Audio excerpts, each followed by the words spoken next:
Good morning, afternoon, evening, night, or whatever it is, wherever you are. I want to talk today about my strapping young looks. Aren't I a handsome young man? Young man at the YMCA. I said, young man. Yes, I am, but I'm not that young.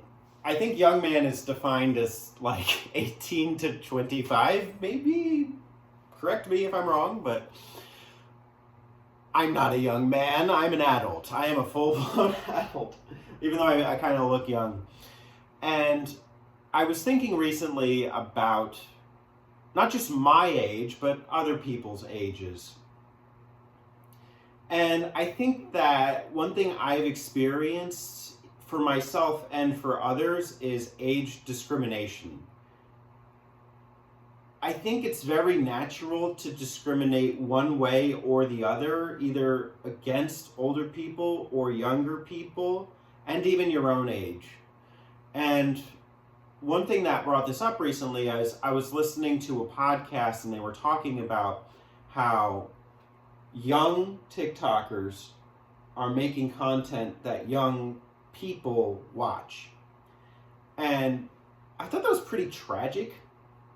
Because if you only watch people your age, you will only get kind of an echo chamber, in a sense. And you'll only ever hear things that you generally already believe and agree with.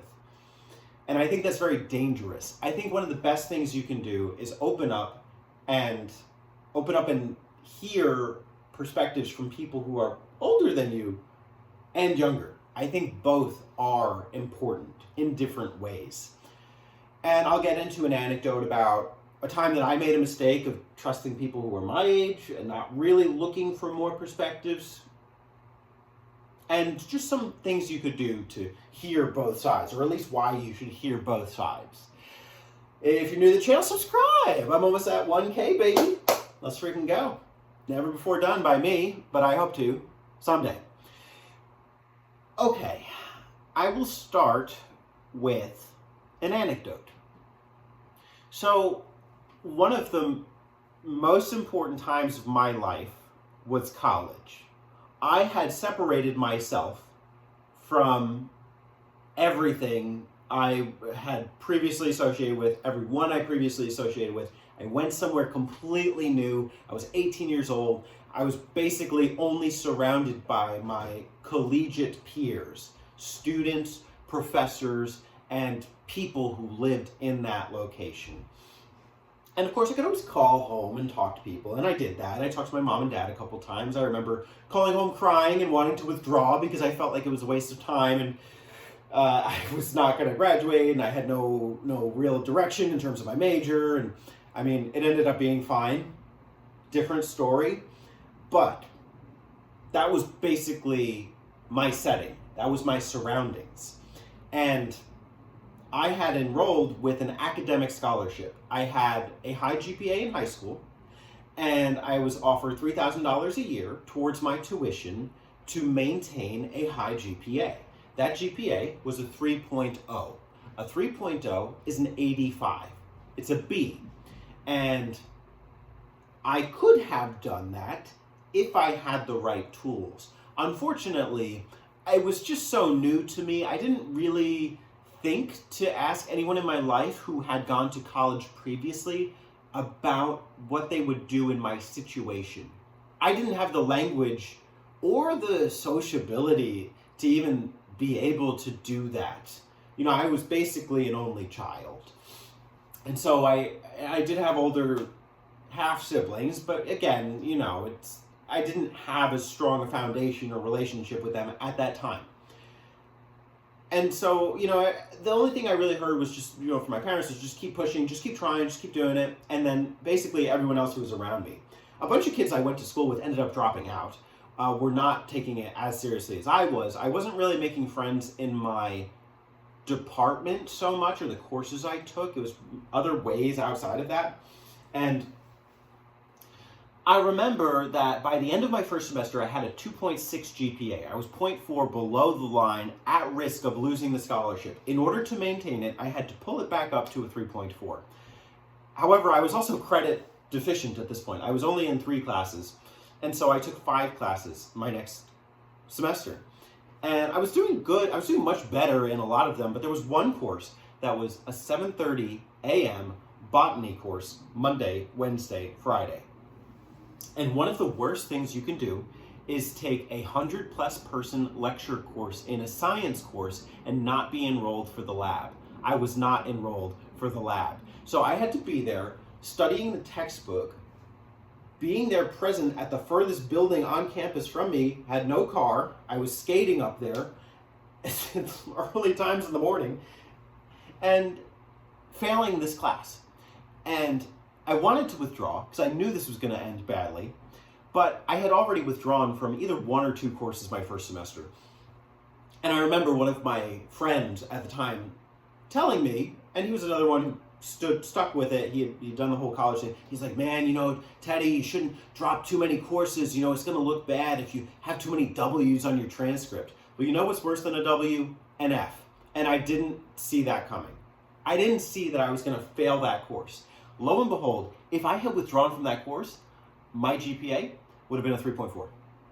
And I would have maintained academic scholarship for the remainder of my college career. Every year after that, 3.0, 3.5, 3.5, 3.6. It was just crazy. I ended up graduating with a 3.33. So that one bad year, if I had, 1, trusted in myself, 2, got a little bit more outside perspective about what the best thing to do in the situation was, I could have made a better decision.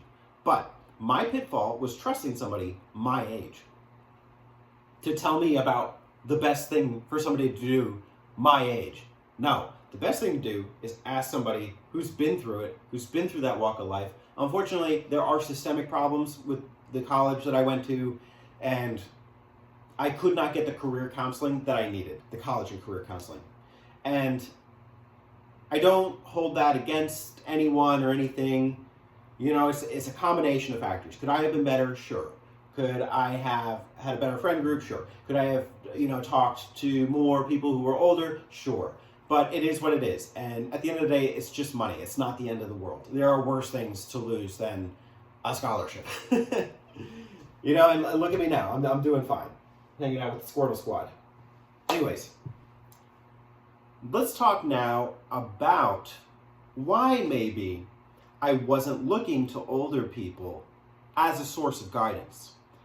One stereotype that exists on the age discrimination line is that older people, they're just stubborn. They don't get it. They don't know what younger people are going through. Is some of that true? Sure. We don't know everything.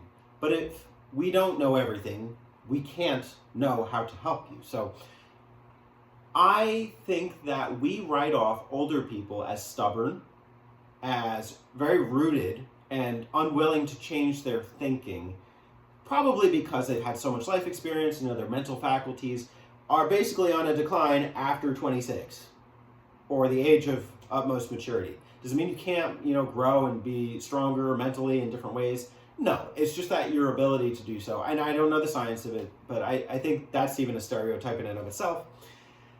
We write off old people as jaded old people. Yeah, just an old person. And, do some of those people exist? Absolutely. I've dealt with my fair share.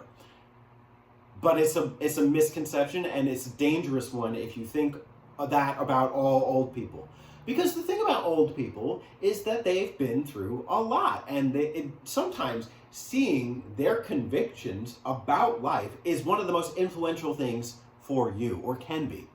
And that's actually one of the best benefits to college, is being exposed to such a diverse array of old people. Not just students, because you do enroll as a freshman at 18, and then there are people who can run the gamut in terms of their age, in terms of student population, but the professors. The professors are hands down one of the best sources of examples and wisdom that you can get. First off, these are all people who've got master's degrees, probably higher to become a professor. I actually don't know what the requirement is, but you're basically exposed to a swath of people who have been through the system and have a strong conviction about their course, and also just being an adult. It doesn't mean I love every professor I had. I think some of them were kind of jaded, and I didn't love all of them, but I had some very strong examples of professors that I really looked up to. I can think of three. So one, I'll start with maybe my favorite. His name was Mr. Paudial, and he was an English professor, and he gave daily quizzes. Now, I know that sounds like, why would you like this guy? He's quizzing you every day. I liked the standard of rigor that he held you to, the standard of academic excellence. You had to do the reading. You had to read whatever he assigned, because if you didn't, you were basically caught with your pants down. And what I'm saying is, you were fucked. Bad joke. I'm sorry. But I really appreciated that this guy created something where you couldn't fuck around. You had to come prepared to class or you were going to fail. You were going to be screwed. All you had to do was read. Let's just say he gave you like 50 pages for the next session. I think it was 2 sessions. It was like a Tuesday, Thursday course. And I remember it just pushed me to be so much better. And, I had talked with the guy a couple times. He's actually my neighbor. I was able to walk back to, his apartment with him one time. I thought that was so cool. Like, you really get to know these people on personal levels.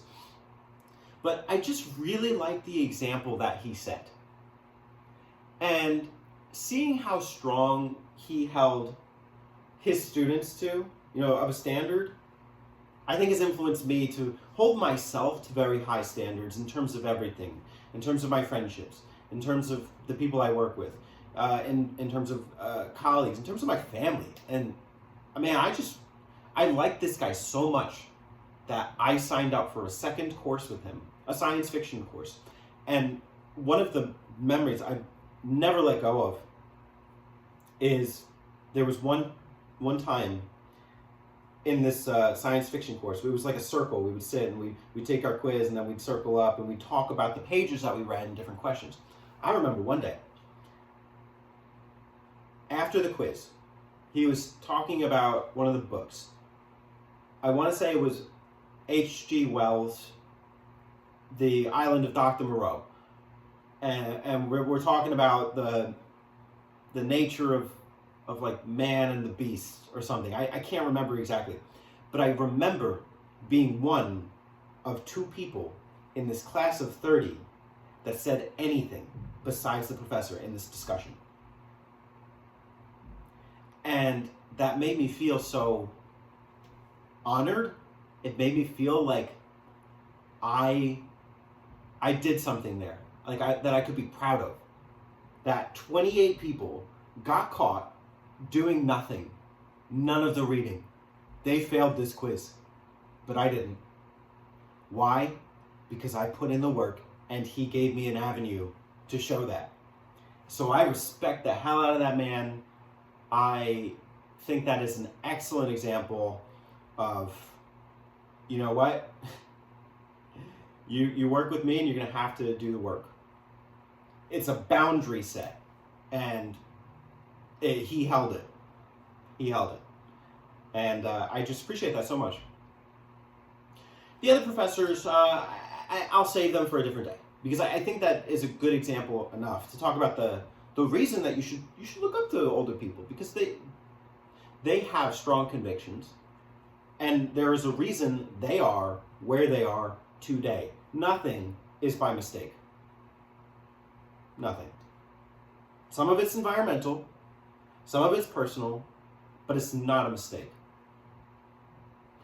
Let's talk about the younger kids. So, whatever era you grew up in, I'm sure you experienced it. You've experienced it towards younger people. The label being ascribed to younger people as the generation that. So I think some of this just comes with labeling people like Gen X, Gen Y, Gen Z, Millennial, what's the new one? I don't even know. But part of having that moniker is you are the group that is going to. So when I was a kid, it was like the George Bush era, and people would say, you're going to be the generation that fixes this. Boy, I don't know, like that was so much pressure. Like, you're going to be the generation that fixes it. Dude, we got to fix ourselves. We grew up in the freaking housing crisis, in the stock market collapse, and in terms of the economic recession. I grew up in the era of student loans being completely exorbitant. Crazy. Nobody was ready for that. My family wasn't ready for that. And I'm sure there were people who are financially savvy who were, but we just were not. I had to become financially savvy on my own. But basically, there was a standard set on us that we were going to be so excellent, so great, and then just none of us did that. Like, some of us, sure, yeah, but like, by and large, no, that standard was not met. And then that label has started to transform over time to a much more negative thing towards younger people. Oh, these kids are all glued to their devices. Oh, they're doomed. Oh, they're so, kids don't listen these days. They're all terrible. You know, these are all stereotypes. And do they apply to certain individuals? Absolutely. Do they apply to individuals at times? Sure. It applies to me. I'm glued to my device. Older people are stuck on their devices. Look at any example, like look at the Olympics. Watch an example of the sporting events and just look at the crowd. Half of them are on a device. Like it's people can't get off of it. So that label just being put to younger people is unfair. One. Two, I think that one of the best things you can learn from younger people is that they are actually open-minded. So I know that the older people thing, we get stuck with like, oh, we're stubborn, you know, whatever. And some of that's true, some of it's a stereotype. But with younger people, I think one of the unseen superpowers is that because they are young, because their brains are developing, they actually need to learn a lot. And so they're very teachable. You can teach a young person something because that's what they're used to. They are brought up in the system of being taught. They may not like it, but they are able to be taught. If you can pull a young person aside, if they did something wrong, and show them the error of their ways, why they did something wrong, without judgment, I find that most of the time they are receptive. And usually, I guess it's the Socratic method of like thinking and questioning where you have to show them, like, here's what I saw you do. I saw you say X to Y. If you were Y and somebody said X to you, how would you feel? And they're very good faith in answering the question. If they're not, I can redirect them a lot. I really appreciate that, and this is not something I foresaw when I started my profession.